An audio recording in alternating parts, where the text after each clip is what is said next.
This is Angie Davidson, and today I will be presenting our ACT presentation.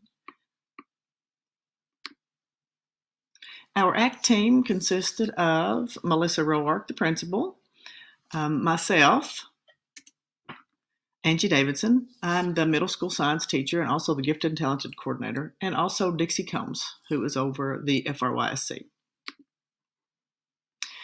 So our project, let me get the slides up here first, sorry. So just a little bit about ourselves. We are a K through 12 school in Jackson, Kentucky. The elementary school portion, you can see up there, is named after Herbert Spencer. And then our mission statement, of course, is the Jackson Independent School District assures exemplary schooling in a nurturing, secure environment with the academic and personal well-being of our students at the heart of all we do.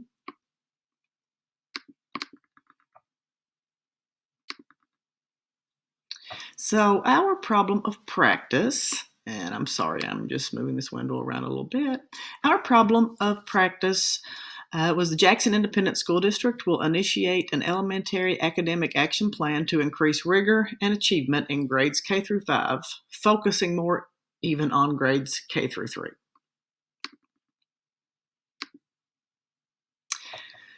We did a lot of strategies.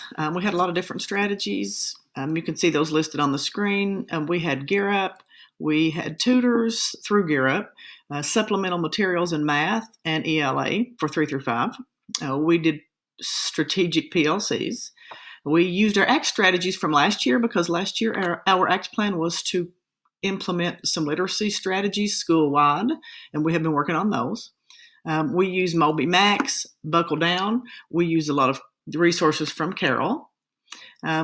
We created and used a K through 3 teacher leader professional learning community as a mechanism for professional development and growth. We have a standards-based curriculum map. There's different forms, but it still left some personal choice in there. KVIC broke the standards down for our teachers, and then we had a visual map. The K through 3 students participated in that. Currently, most important aspect is that we felt like the teachers needed to all be on the same page as far as the standards were concerned that they were teaching. Teachers also were to bring samples of student work to the PLC so they could kind of look and discuss each other's work. Check off and document each standard taught. Proof to demonstrate that targets from the PLCs were being carried out in the classroom. They met each week for 60 minutes. They were also going to implement data walls, look at assessment from things like MAP and K-Prep, and code and mark students. Tracking system using any of the choices. So there was a lot of choice left in there. You could use any of the different strategies we talked about tracking students, or they could if they wanted to. Looking at all students in the classroom. If on the wall kids can see progress, we were really trying to implement that. That wasn't really happening as of November 2019, so we wanted to really start heavy with this in January. And that way we could have added some more assessment data in there. Focus strategy and implementation. The elementary students at Jackson have relatively lower achievement scores than the secondary students, so we were trying to figure out the why of that and work on that. And the school does not have a core curriculum for kindergarten through 3rd grade, so kind of everybody was just kind of doing their own thing, so we thought that could be part of it as well, and it would probably be better if we were kind of more on the same page. What will teachers do to advance the outcome of this goal? The teachers would bring samples of student work to their PLCs so they could, look at each other's and kind of discuss those. They were going to, of course, implement data walls, check off and document each standard taught with work samples, visit schools currently using the desired strategies, require students to keep data notebooks, and then, of course, implement a lot of the resources that we got from Carol. The principal will monitor progress to ensure teachers submit work on the assessments, provide teachers with needed resources, and provide time and subs for those school observations or work time, if that were to be the case. What will district administrators do? The curriculum specialist will visit 2 times per week, work with teachers in their programs, such as Gear Up, to ensure teachers are getting the needed resources. And then we also offered a lot of resources, even doing our ACT project from last year, the implementing the literacy strategies. We also made sure everyone had all those strategies, and we just focused on one a month, or sometimes it was a month or less, just depending on how difficult of the strategy it was. And we offered a lot of help for those as well.